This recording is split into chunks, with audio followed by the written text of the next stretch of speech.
నట సార్వభౌముడు స్వర్గీయ నందమూరి తారక రామారావు గారు.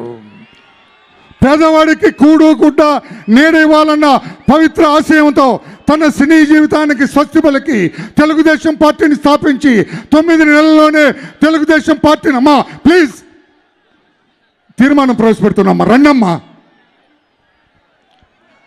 9 నెలల్లోనే తెలుగుదేశం పార్టీని అధికార పీఠాన అధిష్ఠింపజేసిన స్వర్గీయ నందమూరి తారక రామారావు గారు భారతదేశంలో ముఖ్యమంత్రిగా సంక్షేమ పథకాలకు నాంది పలికిన మహనీయుడు. ఆయన దురదృష్టవశాత్తు మనందరినీ విడిచి కోట్లాది మందిని శోక సముద్రంలో ముంచి 1996 జనవరి 18వ తారీఖున 28 ఏళ్ల క్రితం ఇదే రోజున మరణించారు. వారి ఆత్మకు శాంతి కలగాలని అధ్యక్షుల వారి ఆదేశాల ప్రకారం మనందరం కూడా ఈ తీర్మానాన్ని ప్రవేశపెడుతూ 2 నిమిషాలు మౌనం పాటిద్దామని చెప్పి తెలియజేస్తున్నా. అందరం లేచి నిలబడగా, సభ అంతా కూడా లేచి నిలబడగా 2 నిమిషాలు మౌనం పాటిద్దాం ప్లీజ్.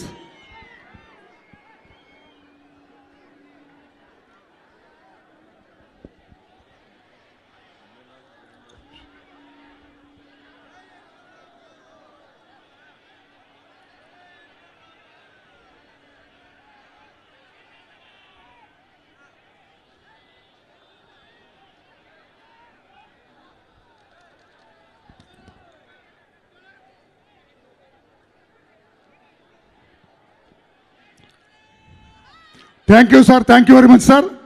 దయచేసి అందరూ ఆశీర్లు కావాల్సిన కోరుతూ కృష్ణా జిల్లా తెలుగుదేశం పార్టీ అధ్యక్షులు పార్లమెంట్ ఇన్ఛార్జ్ శ్రీ కొనకళ్ళ నారాయణ గారిని సభకు అధ్యక్షత వహించి సభను నడిపించవలసిందిగా సాదరంగా ఆహ్వానిస్తూ ఉన్నా. శ్రీ కొనకళ్ళ నారాయణరావు.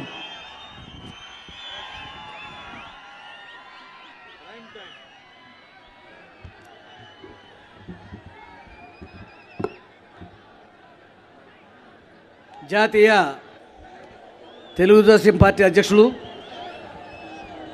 స్వర్ణ ఆంధ్రప్రదేశ్ నిర్మాత, మాజీ ముఖ్యమంత్రి వర్యులు నారా చంద్రబాబు నాయుడు గారికి రా కదలిరా అని పిలిపిస్తే ఇంత పెద్ద సంఖ్యలో హాజరైనటువంటి తెలుగుదేశం పార్టీ, జనసేన కుటుంబ సభ్యులకు, వేదికను అలంకరించినటువంటి నాయకులందరికీ కూడా, జనసేన నాయకులకు, తెలుగుదేశం పార్టీ నాయకులకు అందరికీ నమస్కారం తెలియపరుచుకుంటూ, ఈ రోజున రా తెలుగుదేశం రా కదలిరా అనే పిలుపు నందమూరి తారక రామారావు గారు 82లో ఆనాడున్న రాజకీయ పరిస్థితుల్లో ప్రజలు కదలి వచ్చి తెలుగుదేశం పార్టీని గెలిపించుకుని ప్రజాస్వామ్యాన్ని కాపాడుకోవాల్సిన సమయంలో ఆయన పిలిపించారు. ఈ రోజున అంతకన్నా అధ్వానమైన పరిస్థితిలో రాష్ట్రం ఉంది. రాష్ట్రం ఒక నియంత చేతిలో ఉంది. ప్రజాస్వామ్యానికి విలువ లేదు. తప్పుడు కేసులు బనాయిస్తూ ఇవాళ రోజున అవినీతిమయమైపోయిన మన రాష్ట్రాన్ని, అభివృద్ధి లేని రాష్ట్రాన్ని కాపాడుకోవాల్సిన బాధ్యత ప్రజలందరి మీద ఉంది. రాష్ట్రంలో ఇటువంటి ప్రభుత్వాన్ని గద్దెదించాల్సిన బాధ్యత ప్రజల యొక్క బాధ్యత. అందువల్ల కదలి రావండి, ఈ రాష్ట్రాన్ని కాపాడుకుందాం. ఒక నియంతృత్వ పరిపాలన నుంచి ఈ రాష్ట్రాన్ని కాపాడుకోవాల్సిన బాధ్యత రాష్ట్ర ప్రజలందరి మీద ఉంది. తప్పుడు కేసులు బనాయిస్తూ ఆఖరికి చంద్రబాబు నాయుడు గారి మీద కూడా ఆధారాలు లేని కేసులు పెడితే న్యాయాధికారులు చెప్పారు, ఏ రకమైన ఆధారాలు లేకుండా ఆయన్ని జైల్లో నిర్బంధించలేము, ఆయన బెయిల్ పైన విడుదల చేస్తున్నాం, ఆయన నిరాధారమైన ఆరోపణలు ఉన్నాయి, ఏ ఆరోపణలకు కూడా ఆధారాలు లేవని చెప్పి న్యాయమూర్తులు బెయిల్ ఇవ్వడం జరిగింది. ఆ తర్వాత కండిషన్ బెయిల్ కూడా ఈయన్ని కండిషన్ బెయిల్లో ఉంచాల్సిన అవసరం లేదు, ఆయనకి ఫ్రీ బెయిల్ ఇస్తున్నామని చెప్పి న్యాయస్థానాలు ఇవాళ రోజున న్యాయసమ్మతమైన తీర్పు కోసం మేమంతా ఎదురు చూసాం. అదేవిధంగా న్యాయస్థానాల్లో మాకు న్యాయం దొరికింది.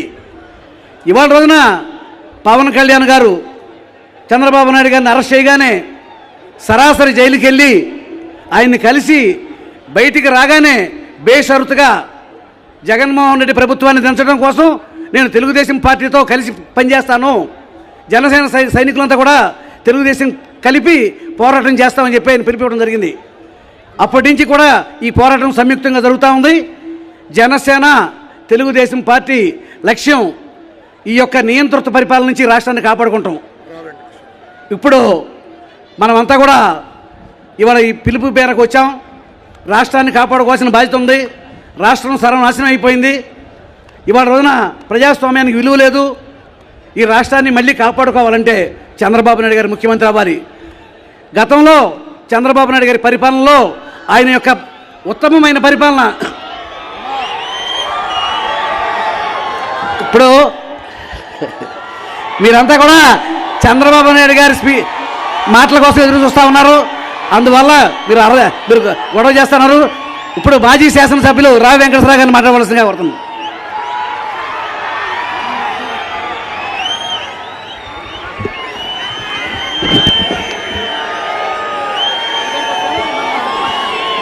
అందరికీ నమస్కారం. ముందుగా వేదిక మీద ఉన్న జాతీయ తెలుగుదేశం పార్టీ అధ్యక్షులు మాన్యశ్రీ నారా చంద్రబాబు నాయుడు గారికి, వేదిక మీద ఇతర నాయకులు, పాలిట్ బ్యూరో సభ్యులు అందరూ కూడా నమస్కారాలు. అదేవిధంగా ఇక్కడికి ఇచ్చేసిన తెలుగుదేశం పార్టీ కుటుంబ సభ్యులు కూడా పేరు పేరున నమస్కారాలు తెలియజేస్తూ, ఈరోజు రా కదిలిదే ప్రోగ్రాంకి పెద్ద ఎత్తున గుడివాడ నియోజకవర్గం కానీ మచిలీపట్నం పార్లమెంట్ నుంచి నలుమూల నుంచి వచ్చేసిన తెలుగుదేశం పార్టీ కుటుంబ సభ్యులందరూ కూడా నమస్కారం, పేరు పేరు నమస్కారం తెలియజేస్తున్నా. ఎందుకంటే ఇంత ఘనంగా ఈ యొక్క ప్రోగ్రాం ప్రతి పార్లమెంట్లో కూడా చేయబోతున్నాం. ఈరోజు మన గుడివాడలో జరుగుతున్న బ్రహ్మాండమైన స్వాగతం పలికినందుకు అందరికీ ధన్యవాదాలు. అలాగే ఈరోజు మనందరూ గుర్తుంచుకోవాలి, 5 సంవత్సరాలు మనందరికీ చుక్కలు చూపించాడా లేదా జగన్మోహన్ రెడ్డి?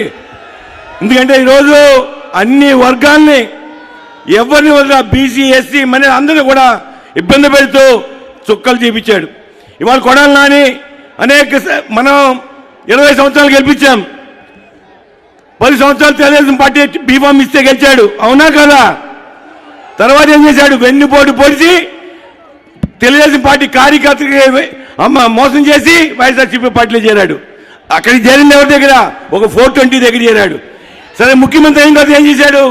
జగన్మోహన్ రెడ్డి అయిన తర్వాత మంత్రి అయి మన గుడివాడ ప్రాంతాన్ని కొల్లగొట్టుకున్నాడు, ఇసుక దోసుకున్నాడు, మట్టి దోసుకున్నాడు, క్యాజినోలు పెట్టాడు, ప్యాకెట్లు పెట్టి ఈ విధంగా వేల కోట్లు దోసుకున్నాడు. ఈ రోజున ఇవన్నీ కళ్ళు ఈ డబ్బు ధనం చూసి కళ్ళు నెత్తికెక్కి మాట్లాడుతాడు ఇష్టం వచ్చినట్టుగా. ఈరోజు ఆఖరికి వాళ్ళ అన్నగారు వర్తించున్నాడు, పెద్ద కార్యక్రమం చేస్తే దాన్ని కూడా ఇవాళ సిగ్గుండాలి కొడాలి నానికి అక్కడికి వెళ్ళి దండేయాలంటే. ఎందుకంటే అన్న నందమూరి తారక రామారావు బిడ్డను ఏ విధంగా అవమానించాడో మనందరం చూసాం. దయచేసి మీ అందరూ కూడా విజ్ఞప్తి చేస్తున్నా, రాబోయే రోజులు ఎట్టి పరిస్థితుల్లో తెలుగుదేశం పార్టీ అధికారంలో రావాలి. మళ్ళీ మన కష్టాలన్నీ పోతాయి, మంచి పరిపాలన అందిద్దాం, ప్రజాస్వామ్యం కాపాడుకుందామని తెలియజేస్తూ సరే, జై జై తెలుగుదేశం, జై చంద్రబాబు నాయుడు. కృష్ణా జిల్లా జనసేన పార్టీ అధ్యక్షులు బండిరెడ్డి రామకృష్ణ ప్రసాద్ గారిని మాట్లాడవలసిందిగా కోరుతాం.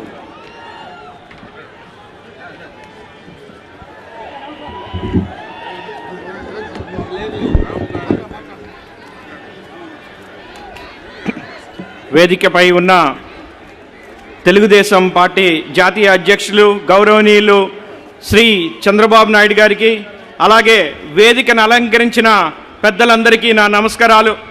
గుడివాడలో ఈ కదలిరా సభకి వచ్చినటువంటి ప్రతి ఒక్కరికి నా హృదయపూర్వక నమస్కారాలు. మచిలీపట్నం పార్లమెంట్లో జరుగుతున్నటువంటి ఈ సభని విజయవంతం చేసినందుకు మీ అందరికీ నా కృతజ్ఞతలు. సామాన్యుడు తలుచుకుంటే ప్రజాస్వామ్యంలో సామ్రాజ్యాలు కూలిపోతాయి. ఆ సామాన్యుడికి ఆ శక్తిని అందించింది మన డాక్టర్ బిఆర్ సాహెబ్ అంబేద్కర్ గారు రాజ్యాంగం ద్వారా అందించారు. కానీ అలాంటి సామాన్యుడికి ఈ రోజున ప్రాథమిక అవసరాలు, నిత్యావసరాలు ధరలు పెరిగిపోయాయి, కరెంటు ఛార్జీలు పెరిగిపోయాయి. ఇంకోటి, ఈరోజు ఫ్యాన్ వేసుకోవాలంటే సామాన్యుడు భయపడుతున్నాడా లేదా? నిజమా కాదా?